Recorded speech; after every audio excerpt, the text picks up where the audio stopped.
Hey everyone! We are celebrating Black History Month. I'm excited. I hope that you're excited. I got some divas coming on, some sisters coming on, and we're going to talk about this thing called the strong Black woman.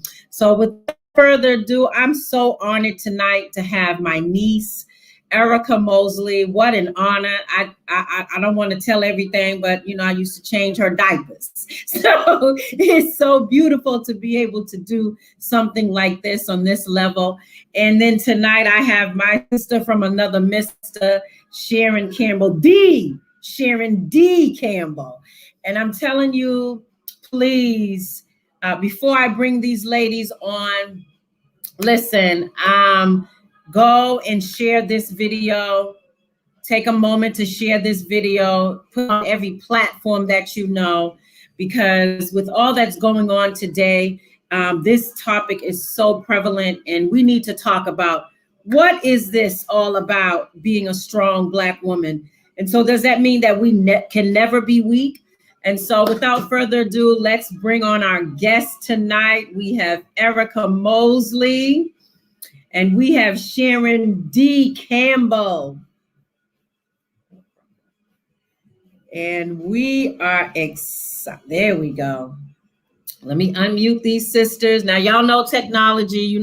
Technology sometimes does what it wants to do. So there's no formalities tonight. We're just kicking back with some girlfriends, with some sisters. I hope you got your sisters and your girlfriends. And we're going to talk tonight about what is a strong Black woman? What is that? Come on, sisters. Let's, we'll join in. Introduce yourself. Tell us a little bit of what you do. And then let's answer the question first. What is a strong Black woman? I'll start with you, Erica. Okay, so I'm Erica Colville, and let's see. So a little bit about my background. I have been a social worker for 20 years, and I am now a therapist for the past 3 years. So over 23 years in the mental health, substance abuse, sexual abuse, child protective services, you name it. I've seen it. I continue to do it. Love my field. It's the career that I picked. I have my master's in social work, so I am proud of who I am. I am a graduate of a historical Black college, went to Virginia State University, and I received my master's degree at Bridgewater State. So I am well-rounded, and I am proud of who I've become growing up in the city and just being well-rounded. I have one child, so I am also a parent. I was raised in a 2-parent home. So I have my mother and my father who will actually celebrate 40 years of marriage. So yay to Black love, and just marriage in general. And I'm here. What is a strong Black woman? That is me. In the definition in itself and everything that I've been through and overcome, and just being a strong woman. Sometimes, we put the word Black, but again, just being a strong woman. A woman is, we don't have a cape. We should have a cape, but there's no cape that can define us and what our roles are and the many roles that we do. So that's me. I won't take up all that. Well, thank you. You're welcome. We're going to get into more of that time. I wanted you both to introduce yourself and let's tell the world who you are and what it is that you do. Come on, Sharon D. Well, I like to keep it simple. I'm very simple. What is a strong Black woman? A strong Black woman is me. It's you. It's any Black woman that you see, right? Because no one has been as subjective to a lot of what goes on in this world like a Black woman. So I heard you sister say a woman, period, but I'm gonna focus on the Black woman. Okay. The Black woman, the Black woman has endured from the beginning. And we were the ones that were feeding them white babies with our breast milk, right? So I like to focus on the Black woman. I'm going to highlight the Black woman. Okay. I'm not disregarding no other woman, but the Black woman is who I want to address tonight. And just a little bit about me. I don't like to talk a lot about me, but my name is Sharon D. I like to include that D because there was once upon a time where I didn't like me. I didn't like how I looked. I didn't like my Blackness. I didn't like, my hair. So today I include every part of me because I now have a level of understanding that it all needs to be incorporated, right? So I like to say that I am, and I am also, because the also means that I am still evolving. So I don't know. Tell us what you tell. You're so modest and humble. Tell us what you do. Tell us a little bit about your education. I knew you were gonna do that. And she hates when I leave that out. I do. She hates it. But I do. I am a licensed therapist, and I've been doing the work well over 20 something plus years. I've dealt with, you name it, I've dealt with it. You name it, I've probably been through it.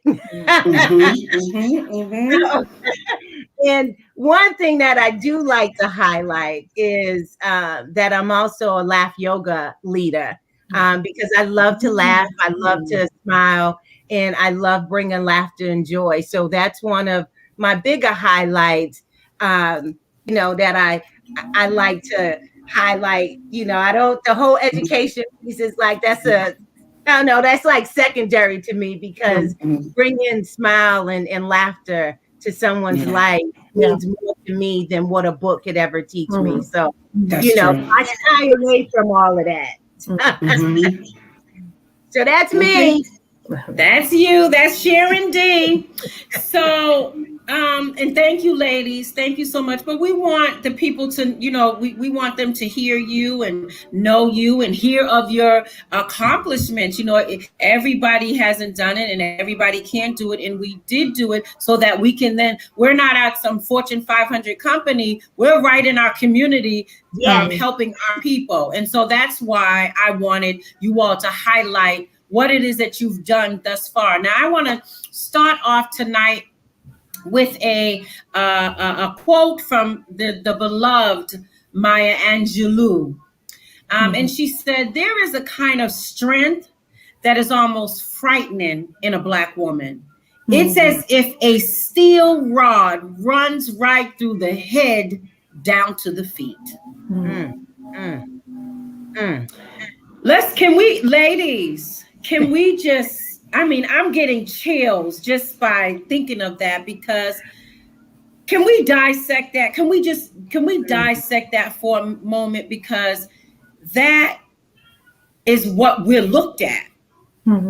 You understand? Like we're looked at, that one that has this steel rod coming down. Can you I'm a visionary. I'm a visual person. So I vision this, a steel rod just coming, shooting all the way down to our foot. Come on, ladies, let's dissect that.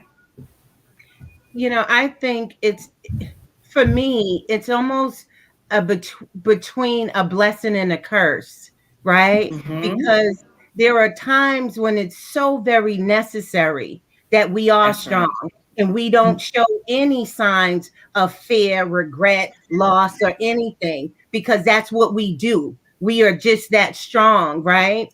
There is a thing that needs to happen with us that I also believe is that thing called balance, right? Because sometimes when you don't balance it and you continue to be so strong and you exemplify that all the time, what then happens is that you don't get treated the way in which you need to get treated.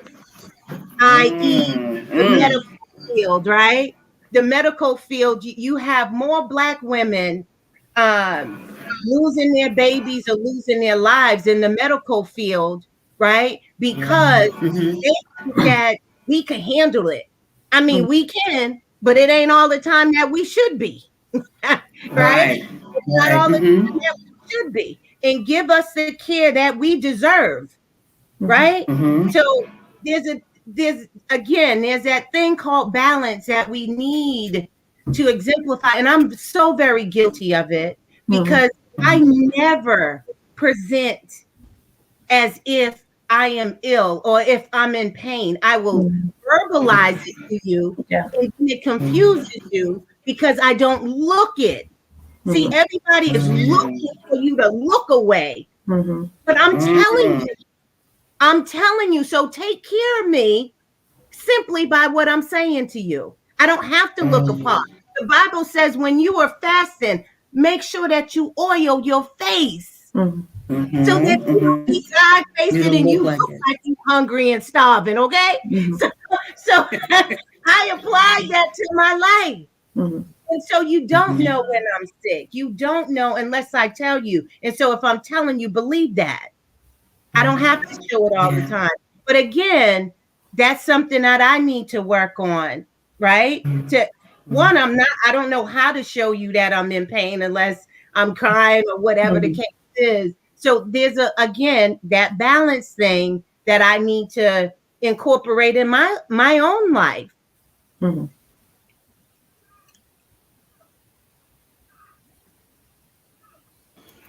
How do you feel about that? How do you feel about that, Erica? How do you feel about that quote by So Brian? when I look at strength, I have to go back to like my grandmother, my great grandmother, and what that looked like. You've seen the women do most of the work, even though the men were definitely present in my family. You've seen the women take hold and do everything. So you didn't see a lot of crying. It was a lot of tough love. It was a lot of providing support. So it was mainly, this is what you need to do. Whether you're hurt, whether you're not feeling well, whether your head hurts, you have to get out there. You have to work. You have to provide for your family. You have to come home. You have to cook. You have to prepare the children. Everything was always on the woman. So when I look at strength, it's not that I can't, identify men having strength. It's just for the women and for how I was raised and what I seen in my home. It was the woman. The woman always did the caretaking. If someone was sick, it was go to your mother, so everything stems from that. So that's where I seen strength. And that's where I identify my strength from, is the women. Like, I've never seen my mother break down, and I'm sure she's had times where she's broken down and been weak, but I didn't see weak. So I think there's a difference in what you've seen as being weak. What was weak? What was, not feeling well? I didn't see that. So of course I've seen my mother cry, but what was the crying about? Sometimes it was crying of blessings, things that were going well. And you just thought, okay, well, maybe this person is going through something. And that wasn't what it was. It was everybody being safe in the home that night. And that was the tears of joy. So it's so many different things and so many different lights of what you see as strength. But what I can tell you from my family, it was mainly the women. And how I raised my daughter is not that, she doesn't have to have a partner or doesn't need a partner, but the way that I was raised, it was mainly, you have to be independent. You can't depend on anyone. You only depend on yourself. And sometimes that's a double-edged sword because, again, it's always on the woman. It's what you're carrying. And sometimes our loads are full. I can't recall a time that I didn't feel like I could ever just say, I'm tired. It's not something that we can do. We can't be tired. And, it's good being strong, but Where is the self-care? Where do you go as the strong person? Where, who do you rely on when you don't want to be strong? And sometimes in, my family, I feel like a lot of times I am the strong person and people rely on you and call you in the middle of the night and want this information. But then you get all this information and you're helpful. And then it's like, where do you go to release this? So where do you go when you can't take it? I've cried plenty of times in the shower just to have a relief of everything my day has endured. I don't feel as it's a burden, but I do feel like sometimes it's a lot. It's a lot.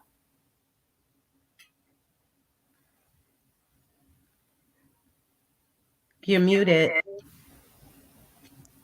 I'm sorry. You said so much, Erica and Sharon, that we can dissect. But I want to go back. I want to go back just a little bit to what Erica was saying. And let's talk about the beginning of that. And you and I were talking about this earlier today, when we're at that point where the preface of us is to show this strength, right? Mm-hmm. Where did that come from? Now we're gonna go back to Sharon's favorite topic, our ancestors, right? We're going to go back there because some people don't understand where this has come from. Mm-hmm. Some people that, when people look at our lives, they're looking at the glory, but don't know the story. Don't know what it took for us to get where we are right now. And I'm not trying to preach tonight. This is not what this is about. Preach on, preach. But I want to preach on. But I want to say this because even in the time that we're living in right now, we need to continue to share with others, right? How this all began, how this strong, all the Black woman had was her strength. All right, Erica, you go ahead and then because I'll get excited when I start thinking about our ancestors and exactly what they had to go through to maintain that family because their husband was being demasculated. Come on, somebody. Okay. Go ahead, Erica. So I probably will just start with just college for my family. So there wasn't a lot of money where everyone could afford to go to school. But school was definitely something that was embedded in us. You need to go to school, you need to go to college, and what that looked like. So for me, I chose to go to a historical Black college. That's what I wanted for me. And so, I was ready. My mother was from Virginia. I was ready to go to school. This is what I needed to have, not knowing that this was going to open up the doors to so many different aspects of life. I'm from Boston. So, going to school up here was hard. Education wasn't always the best in public schools, which, I felt like very hard for me. I just knew whatever I'd learned, I was ready for school, got to that campus and did not have the tools, did not have what I needed to be successful. So college was very hard for me. And I use that as a talking point only because you just think that once you get education, you can go anywhere and you can just implement this and learn this and be successful. No, I actually had to do the work at college. I actually had to go and I had so many family members that supported me in that role because they wanted you to be successful. I didn't want to go to college because I didn't want the debt. I was so worried about having the debt and having to pay that. I am glad that I was fortunate enough to have parents and family that was able to pay for that. But it doesn't always happen that way. Not everyone can just go to school and be successful and get this college degree. So what else do you have? It wasn't where, parents were talking about trades or different things that you were successful in if you didn't want to go to school. So it's different platforms in different homes on what it is to be quote unquote successful. You know, not all the time is it college. Sometimes it's a trade. You know, sometimes it's a business venture or a dream. You know, so it's so many different things and so many different walks of life that you can do. But for me, it was for college. You know, and going to a historical Black college. My daughter is now looking at school and exploring where she wants to be. Now she has a 4.1.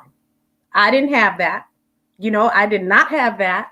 But I had a good grade point average, enough for me to, be able to go to school. I had a track scholarship. So I did have other means.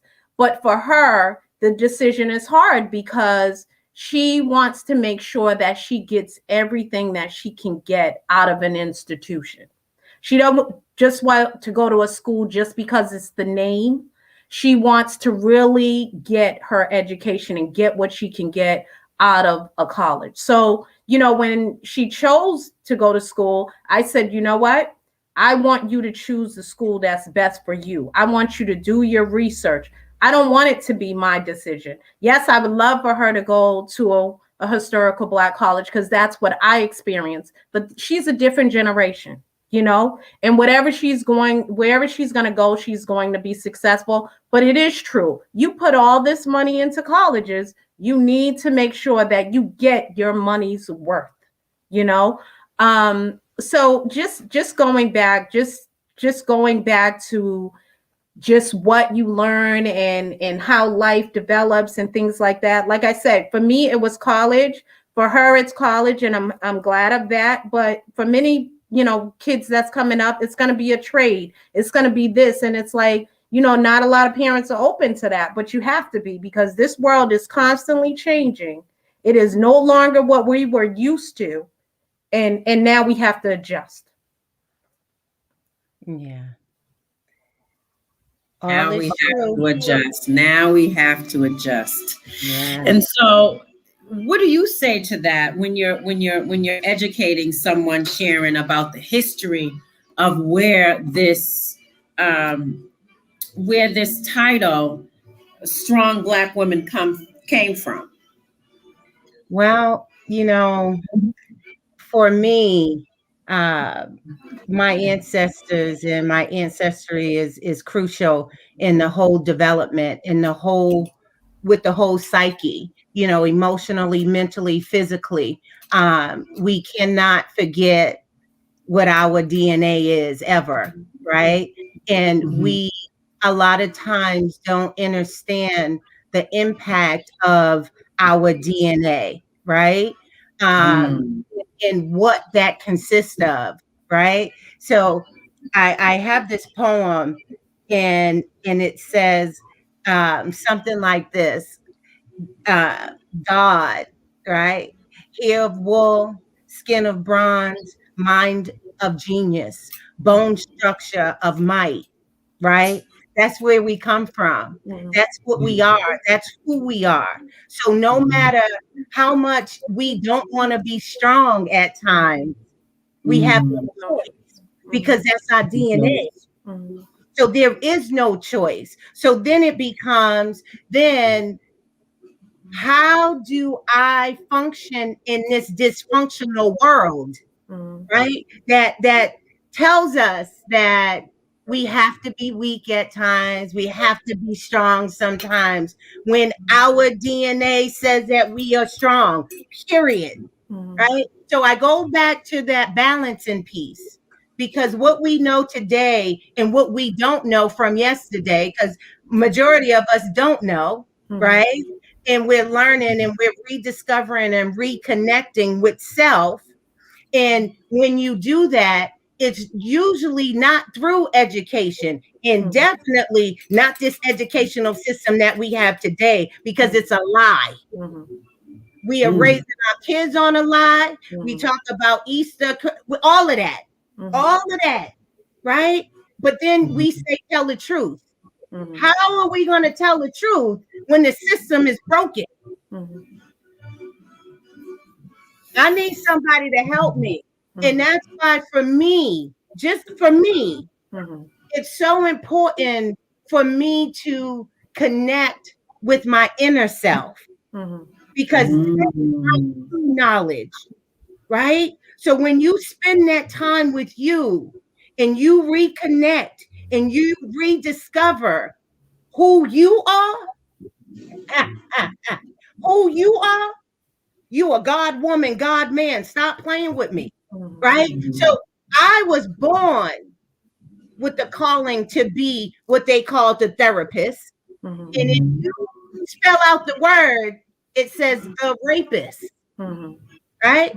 So for me, I always tell people this in regards to therapy. Yes, I come to rape you so that I can take from you what was falsely put in you and help you restore and reconnect and rediscover with you, because you have the true knowledge.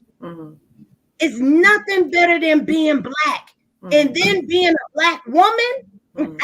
What? Stop playing with me. And being a Black woman. Because you know women are the only people that can produce.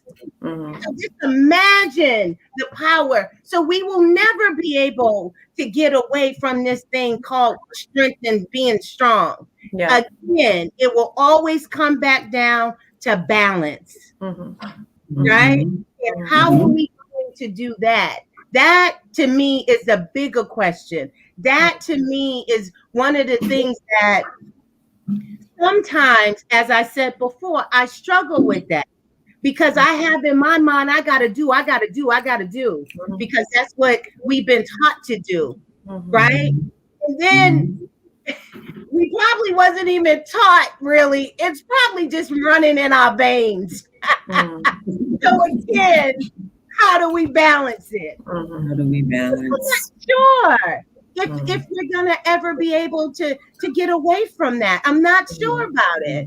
You know, we can talk about it all day, but when you really think about it, and when you think about the history, when you go back, that's all it was. And just like those vicious generational, you know, destructive cycle, cycle. How are we gonna break that? And do we want to break it? Again, for me, it goes back to balancing. And how do we do that? And that's an individual type of thing that will have to happen, because my balancing may look different than yours and different than yours, right? And that's why it's important to connect with self and your true self. What is your true self? Do we even know that? Because society is telling us that we have to go get an education, that we have to do this, and we have to do that. But what is your soul saying that you have to do? And that comes, soul say? You're right about that, Sharon, because it does come from the individual, because so many people suffer from so many different traumas. You just don't know where someone is at, if they're even ready to even be there. Like, you know what I mean? Like, there's so much going on in the world, and you don't know what the walks of life has been for that next woman, that you can't promote this. Even, you know, even in the field that I work in social work, you can't just go to someone that is addicted to a drug or a substance abuse and just say, I need you to, you know, you love your kids, get off that, get off this, do this. You can't do that. You have to be where they are at, not where you want them to go, because they have to want to go there. That's right. That's it. So it is true as far as the balance and where you are and what you want to be, because not everybody wants to be this strong, you know, independent person. And, oh, I want my hero. You're not getting no honors. Like, you know, it's just not, you have to want it. So if that's where you want to be, that's where you want to be, but it's not for everybody. That's right. You are so right. And we shouldn't make our sister feel, I'm going to read something to you that really, as I was doing my research and trying to understand, you know, I'm not going to come up here and start talking stuff. You know, we want to do some research and understand. And I read this. I won't say it's a quote, but it was, I wish I knew how to share let me see if I could. I'm pretty crafty at this, so let me see if I could. Hold on. Let me see. No. Oh. Okay, wait. Oh. All right. So I don't want to do anything weird. So let's just leave that alone. But how about if I just read it? And it says, but I wanted you all to see the picture. It's a Black woman with her nightgown on, one slipper off. I'll figure out why you all are talking so you can see it. And she's on the side of the bed, and it reads, "She died from being dragged down and sat upon by unevolved women posing as sisters and friends. She died from tolerating Mr. Pitiful just to have a man around the house. Died from sacrificing herself for everybody and everything when what she really wanted to do was be a singer, a dancer, or some magnificent other. She died from lies of omission because she didn't want to bring the Black man down." Wow. Okay. Wow. And so when you're talking about, I'm going to figure out while y'all talking, I'm going to figure out how to show that, because it was the picture that drew me to read that, she's just sitting on the bed at the side of the bed with her arms down, just tired and looking like she died. And that's where it came from. It came from that point where she didn't want, I'm just going to go back to ancestry again. They're coming in, they're taking our Black men out of the home, right? Doing what they're doing to them, right? And now she has to stand tall with these 7 babies in the cotton field, picking cotton and tobacco. And she's got to be strong so that when the Black man walks in, she got to look like, I had it together. And I mean, I'm feeling tears welling up in my eyes, because I'm thinking, an everyday woman today, no, we're not on the cotton field, but we're single moms. We got 4 and 5 children. We got CPS in our ear. We got alcohol calling us. We got to work every day. I'm thinking about that mom, just like, Pastor Tammy, I don't want to stop. Tammy, we are on a cotton field. It just looks different. There's no difference. It just looks different. We are on a cotton field. Let's keep this 100. We on a cotton field. And we get the brunt of it. We get the brunt of it. We get the brunt from the brothers.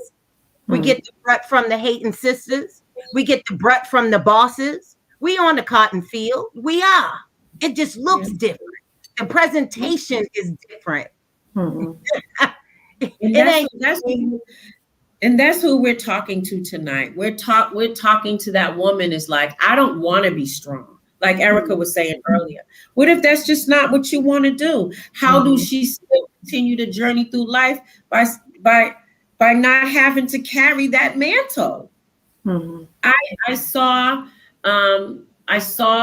in the news the other day, and this is what made me want to have this forum.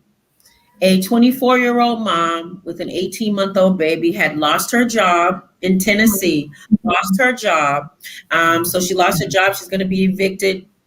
She must have didn't have any help. I don't know her story. Took her car and drove it into the gas station. The tank didn't blow up. She got her baby out of the car and jumped off of the bridge of the highway. Wow. And I read the caption, and it said, "Where was the strong Black woman in her?" What? Wow. And that when I read that, Erica and Sharon, I said, "Oh, I got to get my girls together. We got to talk." Yeah. Because maybe that was her strength flying through her fiber to say, my strength is I'm done. I'm not doing it no more. I got nowhere to go. We're in a pandemic. I lost my job. I lost my house. I don't got no family. Baby daddy gone. This is it. The best places for us to go is to meet our maker. Wow. What if that was my strength? And so that's what I want to talk about. That's what I want to talk about. Because if she doesn't want to be strong, is she still a woman? Yeah. Is she still a woman? Yeah. And again, that's what it's looked at. If you don't have that strength, or if, what is strength? What does it look like? If you don't have that, then you're weak. It's so many different things, and so many people look at you differently if you don't have all these struggles, or you don't do this, or you don't do that, or you don't work here, or you don't have 5 kids. You can have 5 kids, I can have 1 kid. It can still be a struggle for me. It can be a struggle for me. You don't know what you're going to get out of 1, and let alone with 3. So you can't say that. You rolling the dice sometimes when you have kids. And I see women in the grocery store with 4 babies, and I'm saying to myself, how are they doing it? But again, it's what strength looks like. What are you actually seeing as strength? Yeah. You can look at it as far as like a sister struggling. I've been in a grocery store and I've seen a sister in front of me that didn't have all the money for her groceries, and I give her the money. Say thank you. And I didn't take that away. I took that as a blessing, because for me, I was able to do it, but I didn't know her story. I didn't know if, what she was going through and why she didn't say thank you, but I never looked at her as not being able to do something. I just felt like, what, I'm able to give it to her. I'm not going to have her struggle in this line and be embarrassed, because they're not going to give her the groceries. So I'll do that, but it's so many sisters that look at other sisters and don't uplift them. I see the Facebook posts where women are tearing other women down and they don't uplift them. If you're going to have a platform and you're going to use social media, use it to lift people up and be there for people. I don't go back and forth with people on Facebook. If there's something that I don't agree with or I don't care for, I pray and I scroll on through.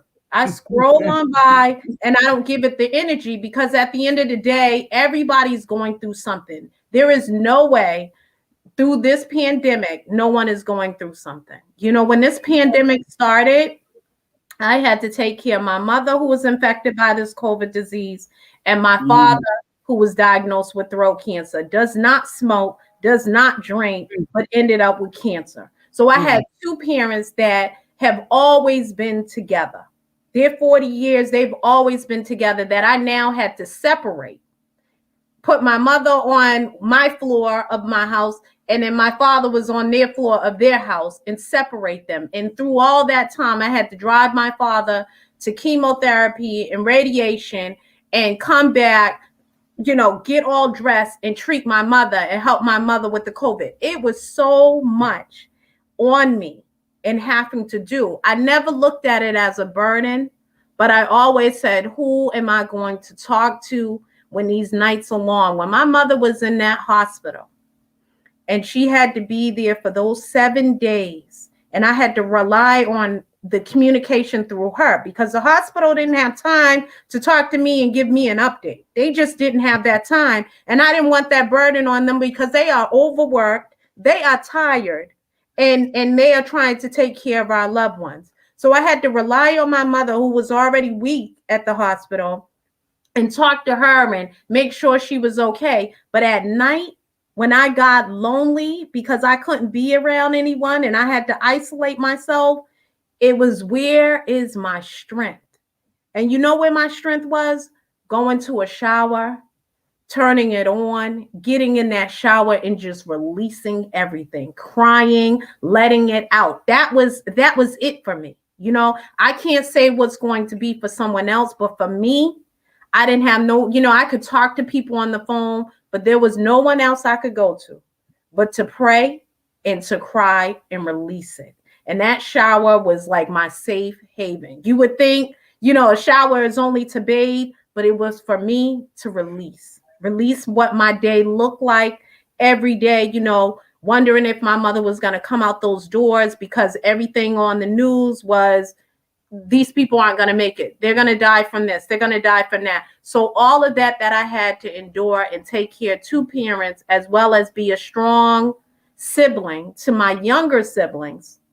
I had younger siblings that was depending on me to be strong and to fit the shoes that my mother had in this house that were clown shoes. Let us be honest. My mother wears clown shoes and I cannot fulfill those shoes. But I tried my best, you know, and when it's talked about strength, that was my strength. Just going into that shower and just saying, God, I just need you to give me a day of just quiet and peacefulness, and just praying for my parents to get well so that I don't have to keep being strong every day, so that my siblings don't have to look in my eyes to see what there's, you know, are our parents going to be okay? And that's a hard thing to have to hold together and be there for your siblings. I don't regret it, but it is a lot of weight. It's like tons of weights just handing you down, like, here, hold this for the day. You can do it. You can do it. But no one ever calls you and follows up and checks on you when it's late nights, when you're just like, today wasn't my day. But you wouldn't know that, you know. But that's why it's so important to have good circles of friends, of women. Yeah, I don't even call my friends friends. I call them sisters, because, you know, I don't need their blood and my blood to match to know that they are good for me and around me, you know. So it you know, it's really important who you have in your circle, who is cheering you on when you don't want to be cheered on. So the one thing you can do, everyone that's watching right now, they can look in their phone, look in your phone, pick up your phone. If you're watching, pick up your phone and look at the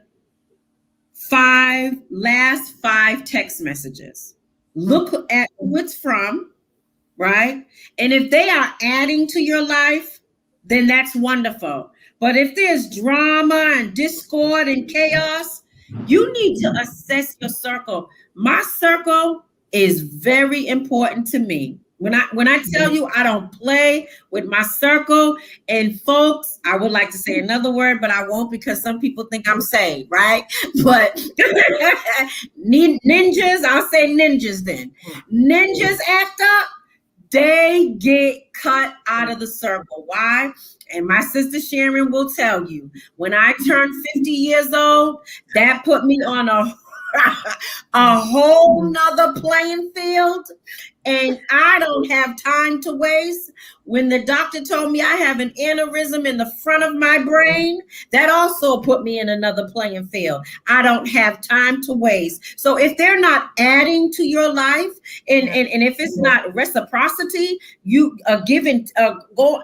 If you're a taker, we can't be friends. Mm-hmm. If you're always giving in the friendship, you need to assess that friendship, because now is important for your mental health. At any time, you know, people are losing their parents. Yeah. I saw a man lose his mother and father on the same day from COVID.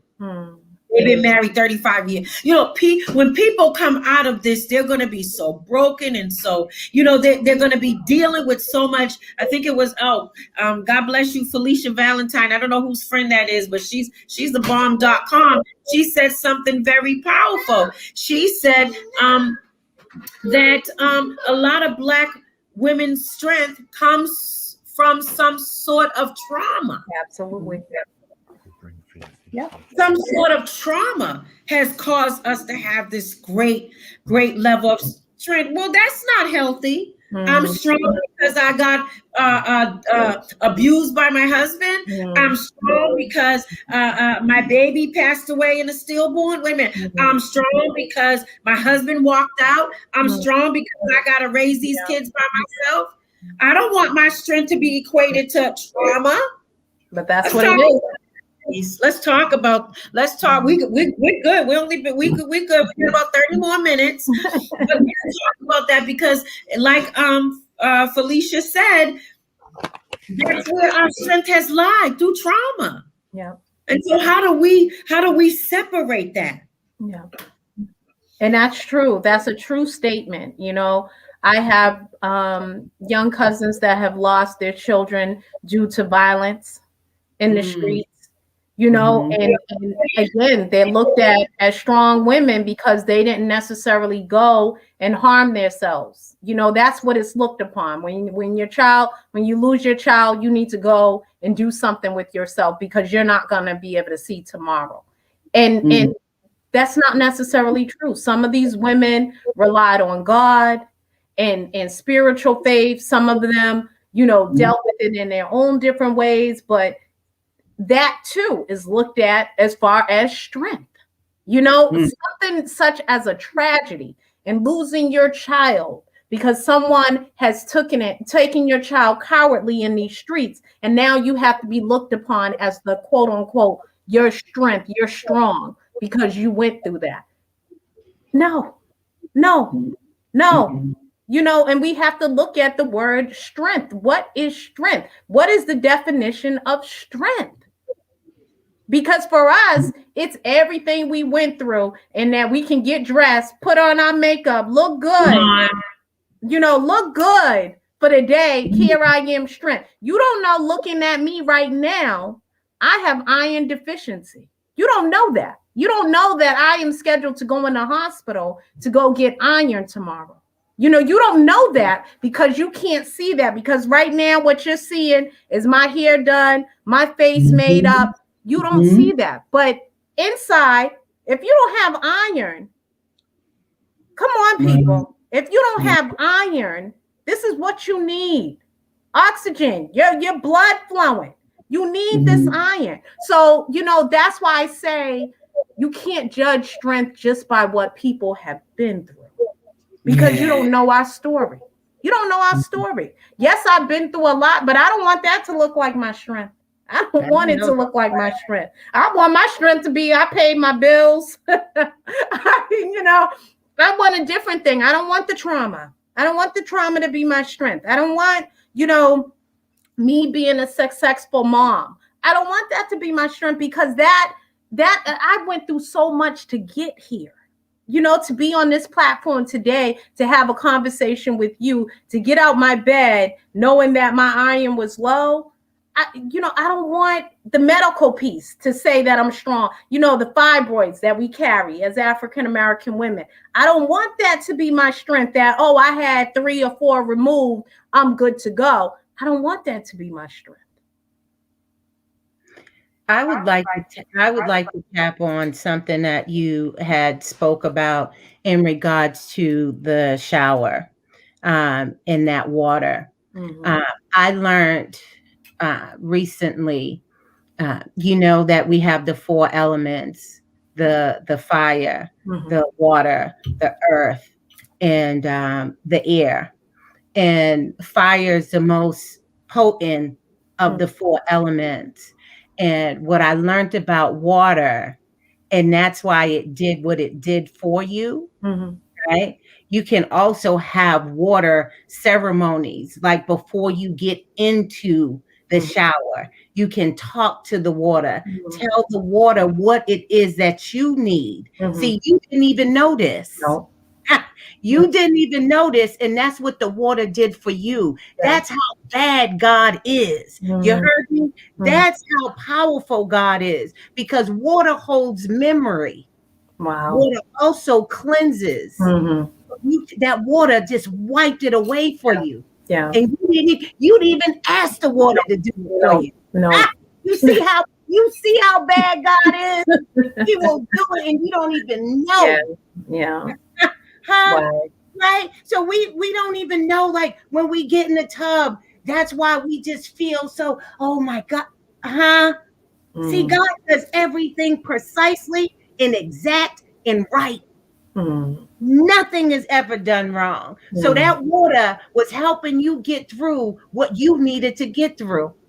And Absolutely. So now you know today that you can talk to that water, have dialogue with that water, and watch that water do even more for you. Stop playing with me. And you know what, Sharon? I'm going to say this is coming from a woman that don't even swim. I can't even go into it. I don't even know how to swim. But I'm going to tell you that water, what it did for me. I know it. I know it. Water. I took a detox bath yesterday, and it was like, my goodness, my self-care, self-care. The other thing that I wanted to touch upon, and I think it was you, Tammy, was that when you talked about, when you read that piece that you read about the Black woman and the Black man, and I just love, when I tell y'all I love Black men. I love a Black man. I do. I love all of them, because they are perfectly designed. I don't care what you look like. You are perfect because God made you, and he made you in his like image. Stop playing with me. So for me, all Black men are beautiful. The thing that I have a small issue with, but I also get it, right,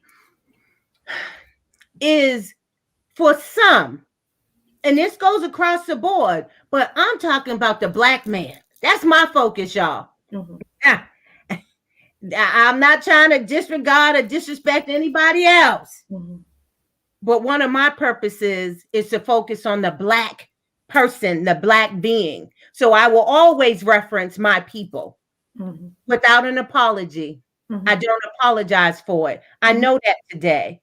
And that's why I stand in my truth with that. And I'm okay with it, right? So you can try to come at me, but I ain't got time for you. I'm going to say what I need to say, and you go figure out the rest. Because I already know what I'm talking about. You go figure it out. But anyway, with the Black man, for me, is that lack of drive, right? That lack of, not so much drive, I guess, but he's been so beat down. And that's another reason why we as Black women are so strong, because they done beat our brothers down. They beat our brothers down from the beginning. Well, not the beginning, because before we got enslaved, we were something else, boy. We was kings, and we were something else. So I ain't talking about that. So let me just focus on the part where we got enslaved, right? And so from that time, they stripped them.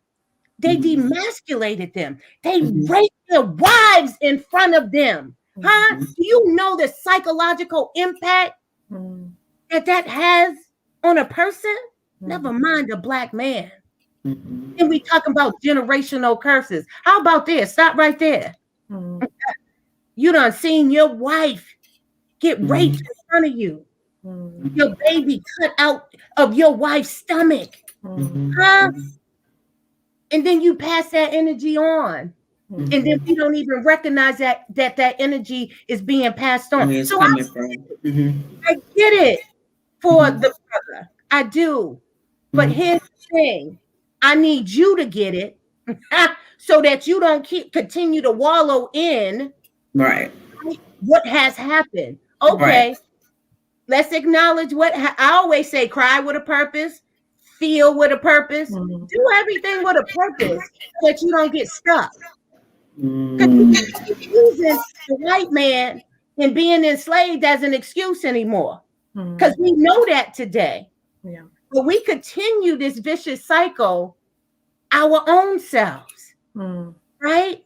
And then it comes back that I gotta be strong for you too, brother. I don't mind sometimes, but I need you to take a load off of me sometimes so that I can be even better for you. And then, for me, and then for you, right?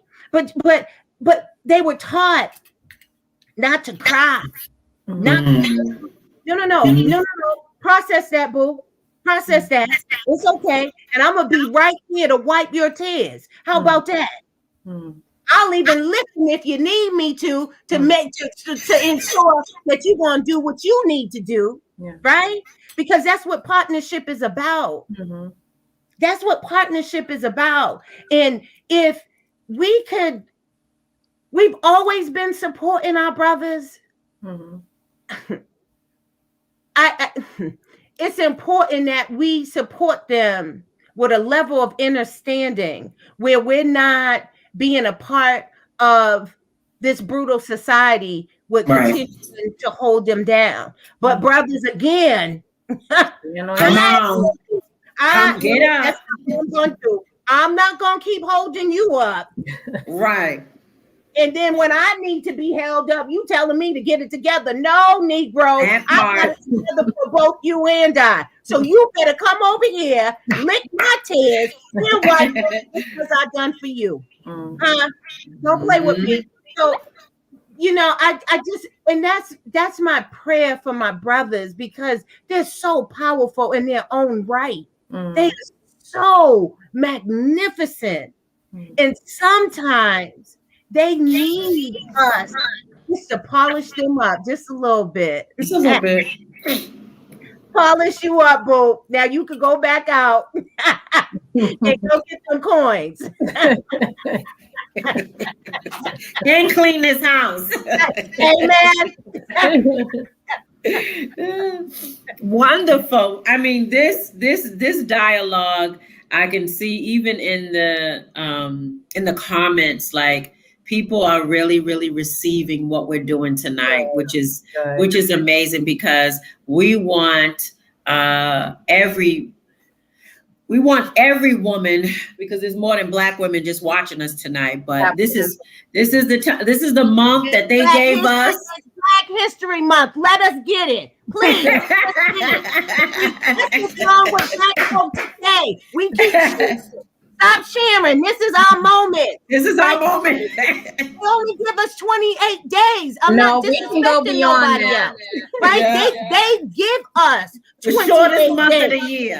And it's 365 days of us all the time. So right. I'm not apologizing again. We got to get out of that. This is our time, our moment. Let us bask in it. Because they gave us 28 days, 29 days, shortest time of the year. Come on now. Well, listen, other women. I know you on the line, but woman to woman, accept us and respect this process right now, because we're focusing on Black women. We're not trying to disregard you, but allow us to have our moment, because everybody else has their moment. We need to make sure that we bask in our moments every chance that we get, period. Right. And celebrate us. And that was my point. This moment is about us. This is about us and unity and unifying with one another and assisting each other to understand what. So go ahead, Erica, because then I have a question for us to answer. Well, because you guys were so hard on that 28 days, there was a queen born on February 28th, and that is me. So I'm not going to let y'all just take 28 days. Y'all no. There was a queen born on that 28 days. On that last day. We're going to embrace being Black.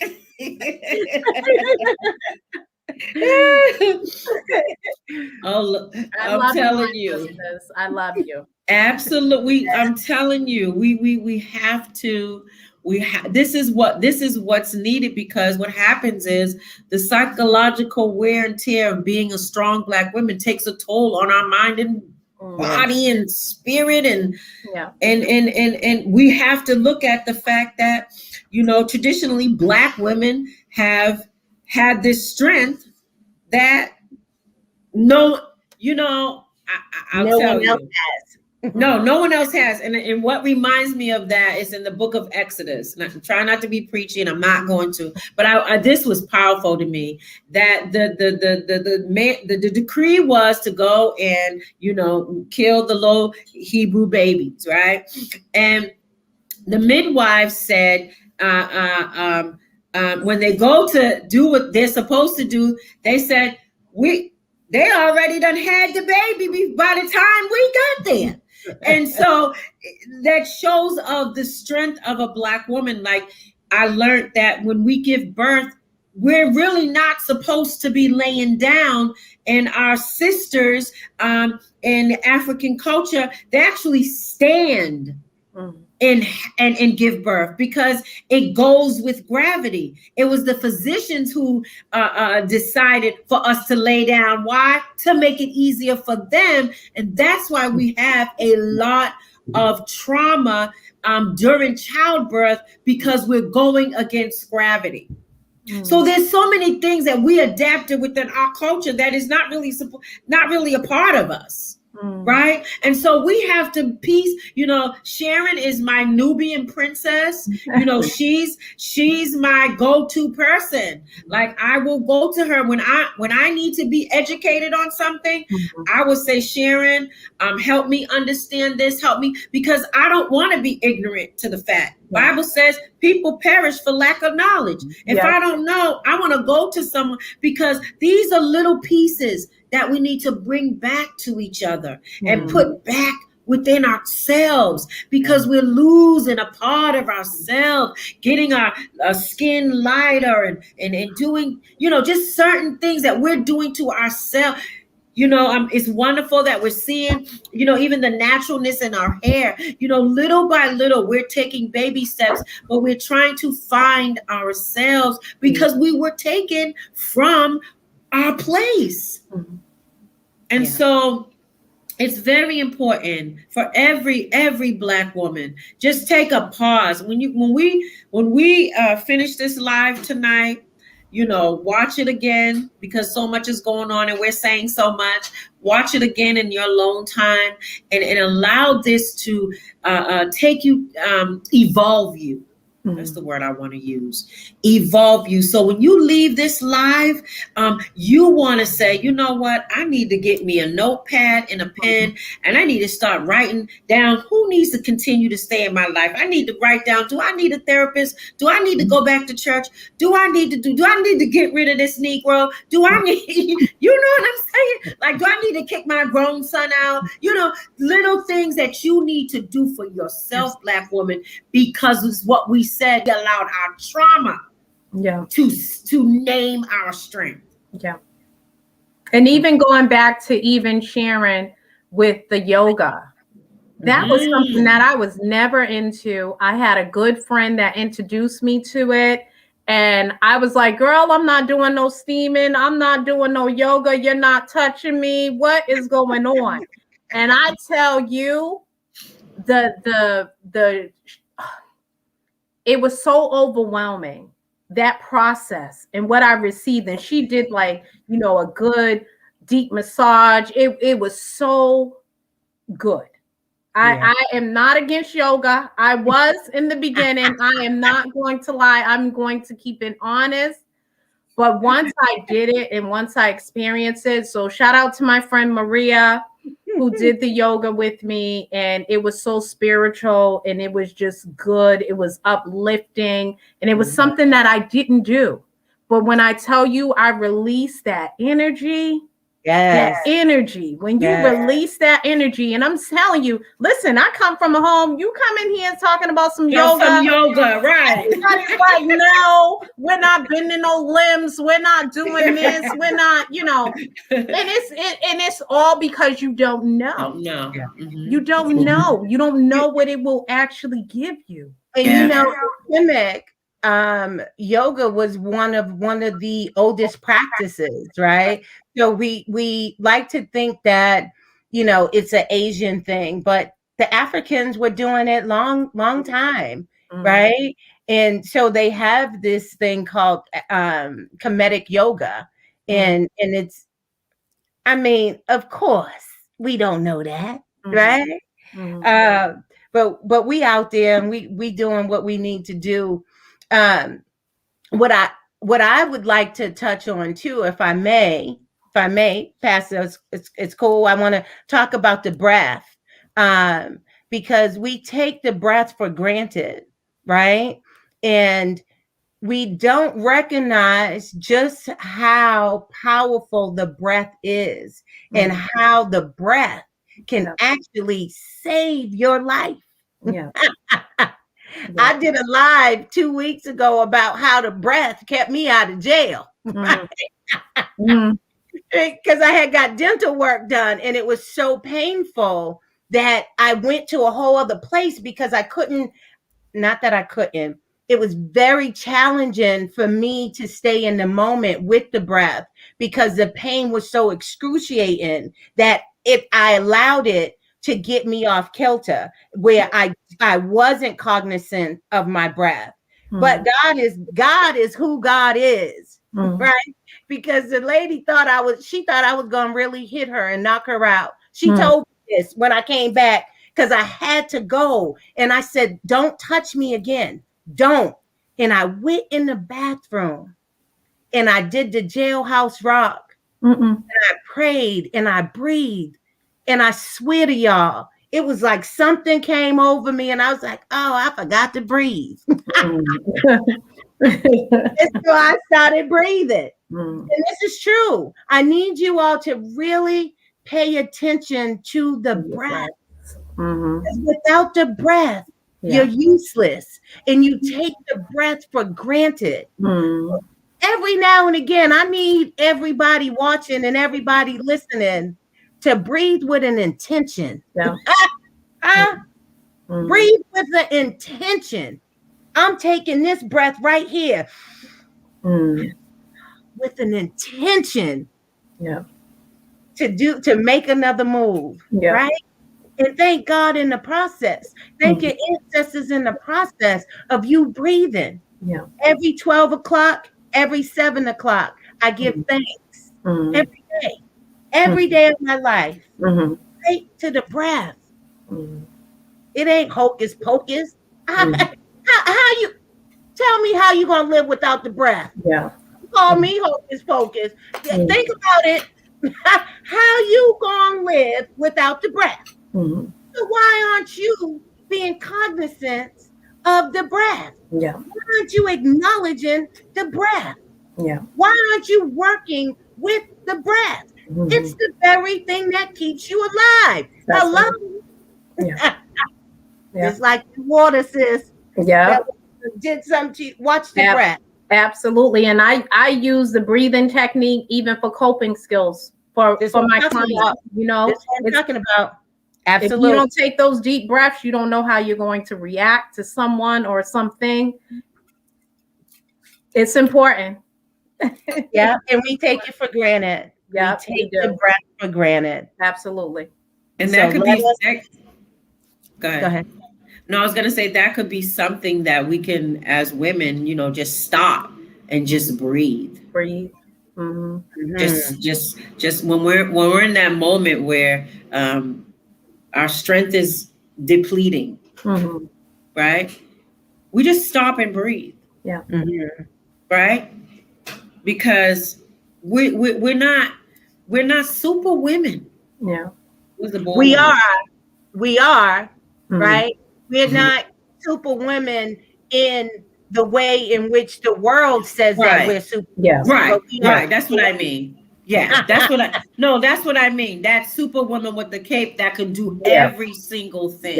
And there's something that I wanted you to touch on. Oh, good. So we got like 15 more minutes. So Sharon, there's something that I wanted you to touch on in regards to self-care, and it's something that you teach me all the time. Sharon is also my therapist too. Okay. So I know it's not ethical to have your friend as your therapist, but she's my therapist. And there's something that you have taught me over the years is to deal with it.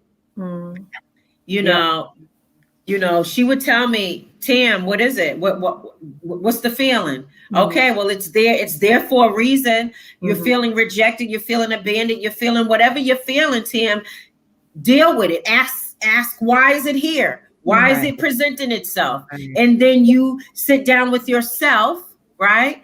And deal with it. And I think that will cause a lot of us women to not I hate to use it, you say it like this, but like crack under pressure. It will cause a lot of us to not feel so defeated, right? It will cause a lot of us not to feel as if we're failing because my strength don't look like Sharon's. My strength don't look like my daughter's. I tell my daughter all the time, she's a single mom of 3. And when she walks in the kitchen with one baby here, one on her leg, And I just look at it and I say, I'm so proud of you, because I honestly would not have that strength at her age. Yeah. Yep. But life has dealt her that hand, and she's handling it. And I don't speak the strong woman language in here, because it looks different for everyone, right? And so when she and I talk, I just tell her, I'm proud of you. You know, you're banging this out. You're doing the fact that my grandkids don't eat canned beefaroni, and they eat blueberries and yogurt and vegan, and I think some of that has to do with Sharon, but they eating all this plant-based this, and and I'm like, what is the babies eating now? Can they just have a piece of chicken? But I'm so proud of her, you know, and I know she has her moments, like you said, Erica, where you just want to cry and stand in the shower and, you know, just let it all out. And so I want you to talk about that, Sharon, so that we can. I want our last few minutes to really promote self-care. And I don't know about you, Erica or Sharon, but for me, I would like to offer whoever is watching, if you want like a sidebar conversation, you know, absolutely, inbox us. You know, we're here. This is what we're going to offer. I'm going to offer. I can't speak for my sisters, but we the same. We the same. So I want to offer for the rest of this month that we will offer our services to you. I'll offer my service to you free of charge. I'm not going to swipe your Medicaid card or your Blue Cross Blue Shield or your Humana. But I think that's something that we would like to do for anyone watching, and just saying, listen, I love the dialogue. I need a little bit more. Do you think you can spend some time with me? I know I'm willing to do that, because we are celebrating each other. But go ahead, Sharon. And can you talk about that so that we can like kind of just eliminate that self-doubt, that wanting to give up so quickly because we're faced with something we don't understand. So before I do that, I just want to say to you, Pastor, you don't have to say anything. You don't have to talk that strong woman conversation, because that's what you exude. You know just as well as I know about language. It doesn't necessarily have to be spoken. It doesn't have to be spoken, and you just do it. So that's your language, and she sees your language because you do the damn thing. I can't say damn, right? Because I know there's some holy folk here, right? So you do the damn thing. And so you don't necessarily have to come out your mouth and say anything about that kind of conversation, because that's what you do. So kudos to you. And I was also taught that a good tree cannot bear bad fruit, and nor could a bad tree bear good fruit. So I don't care if she had 10 babies and single. She gonna make it happen. Boom. Drop that bomb. She gonna make it happen. Because she came from a good tree. Period. Period. So this is what I get 7 days a week, 2-3 hours a day. So I got no choice but to rock this out. And you know, and Miss Erica, I want to say to you and say to everybody, I like to live my life with purpose, right? And timing is everything, because God knows I wanted to do stuff long time ago, but that's not how it works. Right? And when you connected with God, you got to work on God's time. And so it's not a matter of the end, because we know that the end is coming. It's about the process. What are you doing in the process to get you to the end? Right? So we can sit here all day and talk about trauma. I don't talk about trauma. I'm a therapist. I don't talk about trauma. Trauma is not a word that I will often use. I may repeat it because you said it. And the reason why I don't, language is important, right? And you know how God spoke a thing and there it was. We got to stop trying to pick and choose when we're going to use the Bible. We can't keep doing that. He spoke a word and there it was. So if we are speaking trauma, traumatic, even in saying the word gives you a different kind of energy flow. But when you go and say, what was the lesson? Is that a lot more receptive than what was your trauma? We got to start showing and teaching people how to get to the lesson and stop living in the trauma. Because that's one of the things that holds us back, is that we keep living in the traumatic events. Who wants to do that? And sometimes we do it unknowingly. And I get that. I do. And that's why I always make it a point to have us pay attention to the verbiage that we're using, because it's that very thing subconsciously that holds us back, and we're not even cognizant of it, because this is what they taught us to do. And why you think they taught us to do it that way? So that they can stay up here and we stay down here, because we still dealing with feelings. Because we keep using language that keeps us in our feelings. And they know that we passionate people. Stop playing. See how that game work? You see how that game work? Passion. Let me hit her with this word. It's gonna stir something up, and she gonna miss the message. Stop playing. But anyways, some of the things that I would like to touch on in regards to self-care. Self-care is crucial, and half of us don't even know what that really means, because we'll go get our hair done, we go get our nails done, our feet done, go get a massage. Massage is cool because, you know, there's pressure points and you can release things, right? But a lot of times we use that language like, oh, I'm gonna go do self-care. You know, you just want to look cute.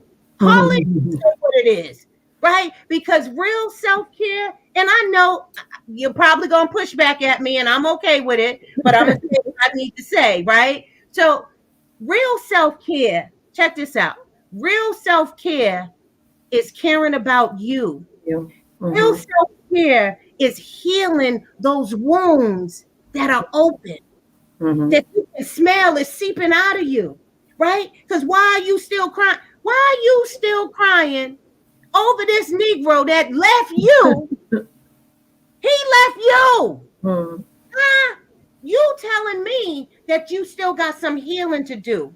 So self-care is go within so you can heal those things, tell yourself the truth, right? Deal with that abandonment, deal with that rejection, deal with those things that keep coming up.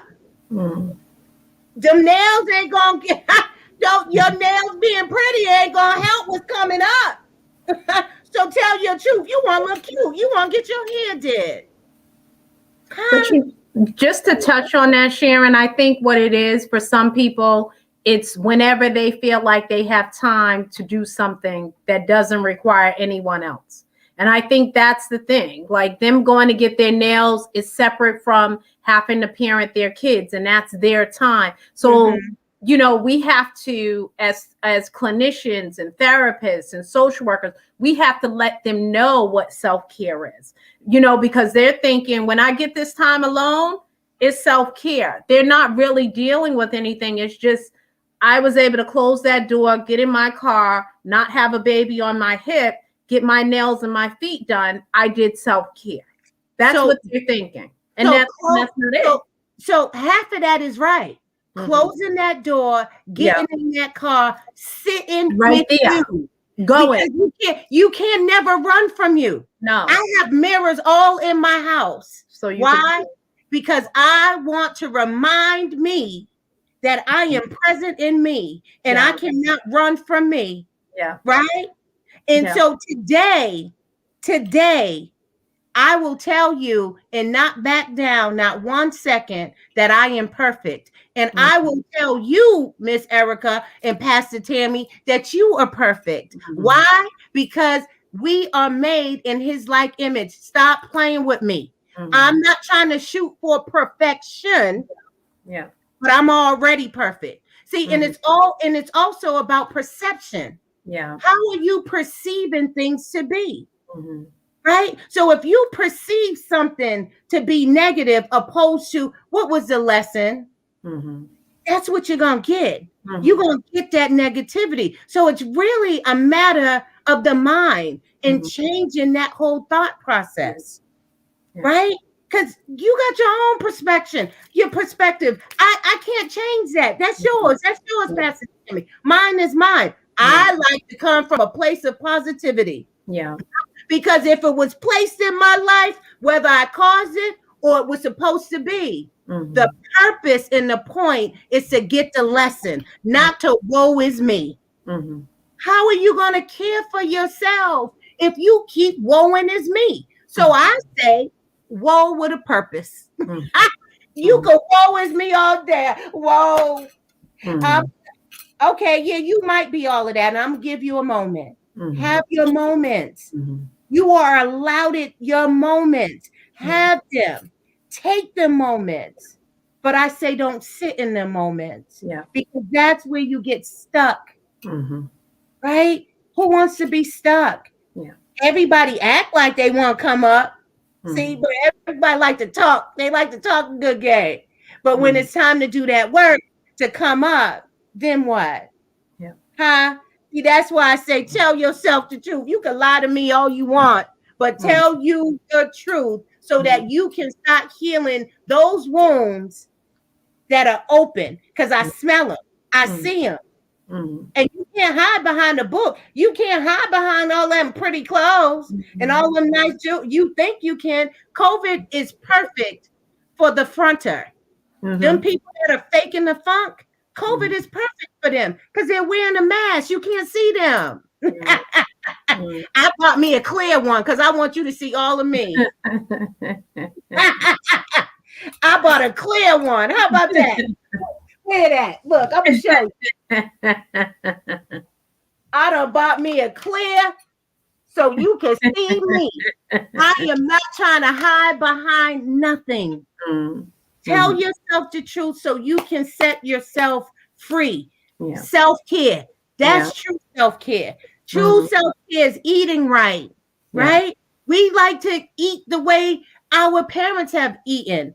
You know, we like to say diabetes is genetic. How about you take your diet and let's see how genetic it is? Huh? How about we start greening? Get yourself a juicer. Throw some kale up in there, some Tuscan kale. That's that green kale, right? So you can that chlorophyll can come in. Get yourself some lime juice, some alkaline water, some ginger, right? Some sea moss. Put that in a blender. Yes. It eats the earth. Huh? Yeah. God created the earth. And we got to go back to the earth. Stop playing, y'all. It's the earth that's going to keep you alive and the very thing that you're going to return to. Amen. Go do some exercise. I don't care if it's 10 minutes. 10 minutes. Do some jumping jacks. Run in place. Walk in place. There's a lot of different things that you can do for exercise. If you ain't got no weights, I hope you got washing powder. Huh? Do this kind of thing, right? There's a number of things that you can do for exercise, right? And so for that quiet time, go read. I don't really do affirmations because I want to live in my truth. Because if I got to keep telling myself, listen. But anyway, affirmations are cool. Don't get it twisted. I just don't use them all the time, right? Go spend that 10 minutes and do some affirmation. Do some quiet time. Do some breathing, right? And I'm not trying to be explicit, but go in the bathroom and take you a nice poop, right? The bathroom is one of the most sacred places. The sacred places, y'all. That's where you get that water to cleanse, wipe all of that stuff off of you. And guess what? And you get to release that mess. I was going to say the other word, but she told me not to release, right? So we gotta come back to a little bit of common sense, y'all. We don't have to be so sophisticated, right? Go to the bathroom. Look in that mirror and tell yourself this how cute you are. Girl, I do it all the time. I be like, Right? And if you don't think you that cute, find something on you that is cute, right? And you build from there. That's self-care, right? And all that negative thinking that you do and all that self-doubt that tries to come into play, right? Welcome it. Welcome it. Say, come on in. And I'm going to tell you why I say come on in, right? Because I said on my live earlier, it's not that change is difficult. It's the resistance to the change that we make difficult. Anybody can change because you done evolved from yesterday to today. Yeah, absolutely. You didn't even really know it, right? So change ain't hard. It's resisting the familiar, right? Because you want to stay there. How can you are? People always talk about, oh no, I don't want to be there. Well, then why are you still there? Why is you? Not why are you? Why are you still there? Huh? Because you're resisting against the change. So that's all I got. I got a little bit more, but that's all I got. Love you and love every part of you. And the pieces that you don't like about you, learn those things. Learn, like I think it's this side, that side of my profile. It wasn't all that cute until I started to tell it was cute. And now I see it, girl, I see it as fine, child. What side you want, cameraman? What side?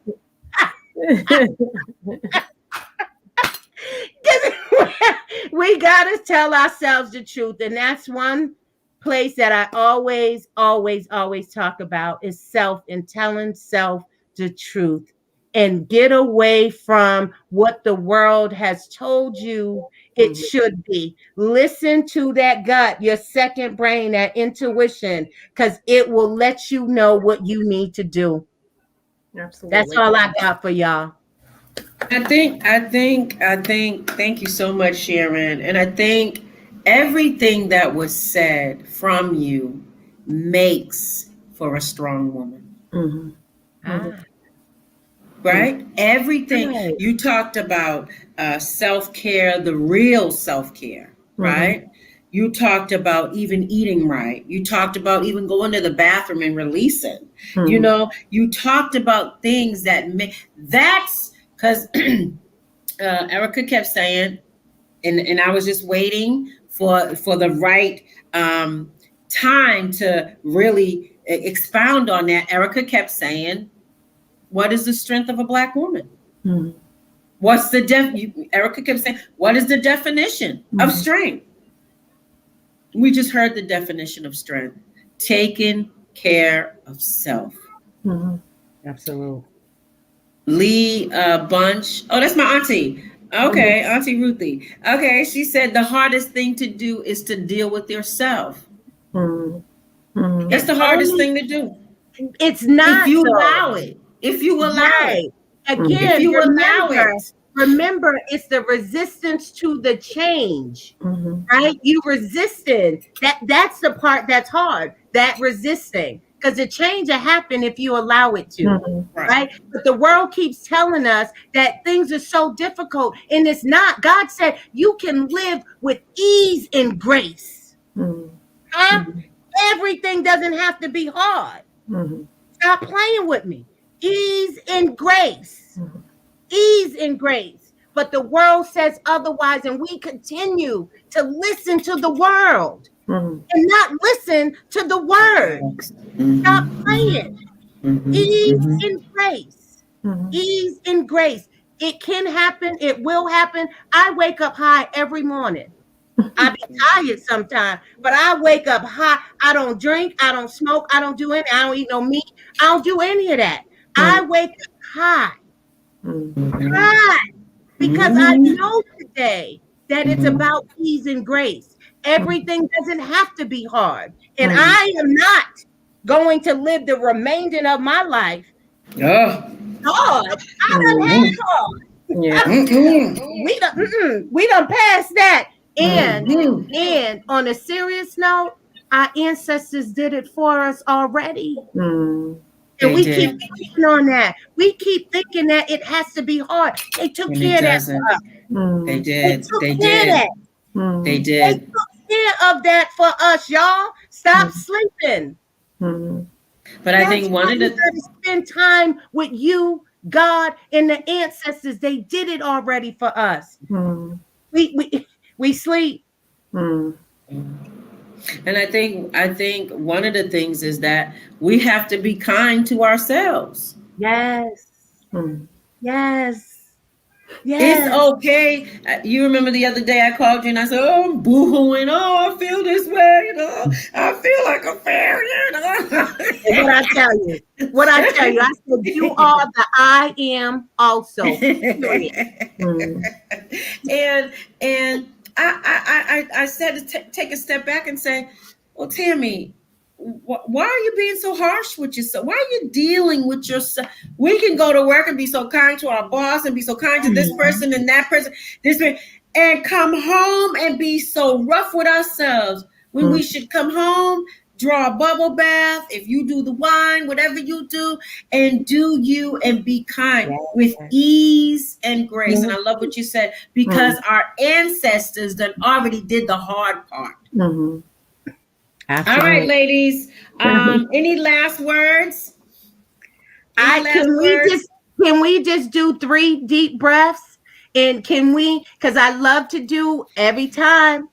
Don't ask me to come on your show and we can't do a breath work real quick. Don't ask me. So if we can do 3 deep breaths, right? We inhale what we want. And we exhale what we don't want. Okay. Can we want to see if Erica has something last to say, and then we'll just close with the deep breaths. Want to do that? Okay. So the only thing that I will say is that I want women in general, just women in general, whatever your strength is, be true to it.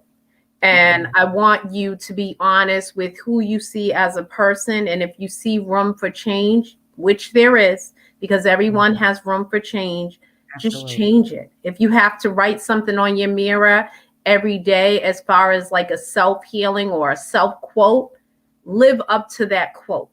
Remind yourself of who you are and why we are women. And remember, we are the ones that were chosen to give birth, so we are strong. There is nothing that we cannot do as women. There's nothing that we can do as women besides be a man. But we can, and they trying to be us. So sorry. Sorry. They just blurted out. Sorry. But honestly, I want more women to love who they are, because I see so many women who are damaged and don't love who they are. We are beautiful. We are magnificent. We are just good. And I want women to see the good in them. I don't want them to see the damage. No longer be damaged her. I want you to see the strength in you. I want you to look in that mirror and be proud of what that reflection is. That's my spill. Amen, and I say, yes. Amen. And my last words is just, we've heard a lot tonight. And my last word is, I'm going to take it from Sharon. With ease and grace, be kind to yourself. I love the fact that she said she had all those mirrors in the house. And I was wondering why, because it was making me be conceited every time I go over our house, because I'm always looking at myself. Now I know why. But with ease and grace, be kind to yourself. There's only one of you. Yeah, that's right. There's only one of you. Yes, you have many titles: mom, coworker, auntie, cousin, sister. But when that all ceases, there's only, when you lay down at night, you're laying down with you and your creator. And so be kind to yourself. And as I stated, we don't have a problem just for the rest of this month is, that's right, Maria. Maria said, my new mantra is with ease and grace. That's right. With ease and grace.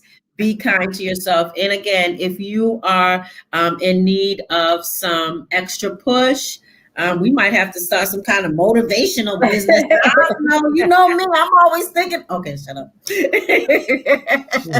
You're always thinking to the left. But with ease and grace, be kind to yourself. If you need us, reach out to us. Yes. We will be here for you for the rest of this month. And go ahead, Sharon. We will now conclude to our deep breaths. But before we take them deep breaths, I want to shout out to my brother John. He, a man, and I said this on one of my lives before, but he was someone, no blood relative at all. I just met him through work. And this powerful man had introduced me to my femininity. Huh? And I made a vow, a conscious decision, because I'm very masculine. I like muscles. I lift weight. I love muscle. And I made a conscious decision 2019 that I was going to flow in my femininity because I look like a woman. I dress like a woman. But my whole thinking was like, God, yeah, now we got to do this, right? And so, not saying that women don't, but I wanted to just have that energy flowing of the woman that I am. So I just want to humbly say thank you to him. I always shout him out when anything that has to do with women in my development, I give a humble thanks and honor to him. So let's do these breaths real quick, and let's do it with intention. Real quick, hold on. Because I like to shift the energy, call on the ancestors. All right. That's what they used to do, and they still do it back home, y'all. So anyway, so the two first breaths is going to, thank you. The first two breaths are going to be inhaling, and you hold it for 4 seconds, inhaling what you want, exhaling what you don't want. And the last one is to inhale what you want and exhale that very thing that you want out to the universe, right? You can say it to yourself or you can say it out loud. It's your choice. But ground yourself, sit down, put your feet on the floor, and let's rock and roll. Y'all ready? Love the breath, y'all. We loving that breath. Okay. So close your eyes. Relax and sit straight. Take a deep breath in.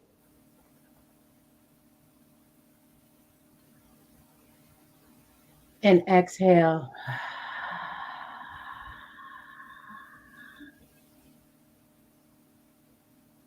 Inhaling.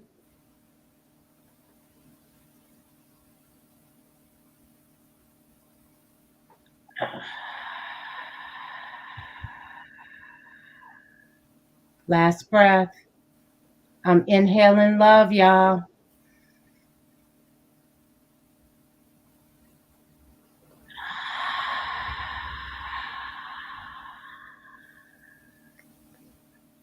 I just sent y'all a whole bunch of love, y'all. Thank you. Yes, thank you. Thank you. Wow. This was wonderful.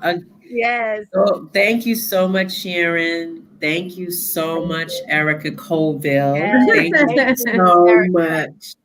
Thank you for taking time out of your schedule to just be with us and, to just, I wanted to do something different for Black History Month. And I feel like I accomplished what I wanted to do. And I'm so elated that everyone was just blessed by what we did tonight. And we just gave of ourselves. And this is what strength is. Erica's facing something tomorrow. She has to go to the doctors and we have to do what we have to do tomorrow. And we don't see it like Erica said, but this is what strength is, being there for each other. Yeah. Yes. And Miss Erica, if I can share with you, I had Graves' disease for 17 years. Oh, wow. And I had an iron deficiency problem as well. I had to get infusions. And I made up in my mind that I was going to be my own doctor because God told me. I heard God tell me, I am going to heal you. And it took 17 long years, right? But it came to pass. I dreamed. I changed my perspective, the energy. I no longer had things stressing me, because that's one thing that we don't understand, is that when we carry stress and when we don't heal and when we don't release, we get physically sick. So what I said in regards to juicing, try that. I promise you, because all that chlorophyll, all that green stuff, that comes from, that comes from the sun. That comes from the earth. What the sun do, it feeds the earth. So you green. And I promise you, your iron is going to change. But you gotta want that thing to change too, right? Ask yourself, why am I still sick? Do I really want to be sick? See, those are hard questions, because we talk about what we don't want, but yet we don't do what we need to do so that we get what we want to get. Absolutely. I receive it. Absolutely. So and you said that, Sharon, can you give us that? I can definitely give you a list of what I did. And I still do it to this day. Please. Okay. Thank you. Okay, wonderful. All right, thank you. Yes, Maria, mind and body connection. They have to connect. And if they don't connect, it will not work. Your body can't be over here and your mind be over there. I've tried it. I'm a witness. It doesn't work. But when them two lined up, when they lined up, I began to walk into my full purpose with a powerful sister circle. Get you a powerful sister circle. Right. Get you a sister circle that they're not ashamed when you're having bad days, when you're having good days. They're rocking it out with you. They're right there sticking it out. We love you so much. Thank you so much for tuning in. Please take the time to share this video. This has been an amazing time. We're being asked to do this again. Maybe we will. Let's see what the Lord says. But we want to be healers one to another.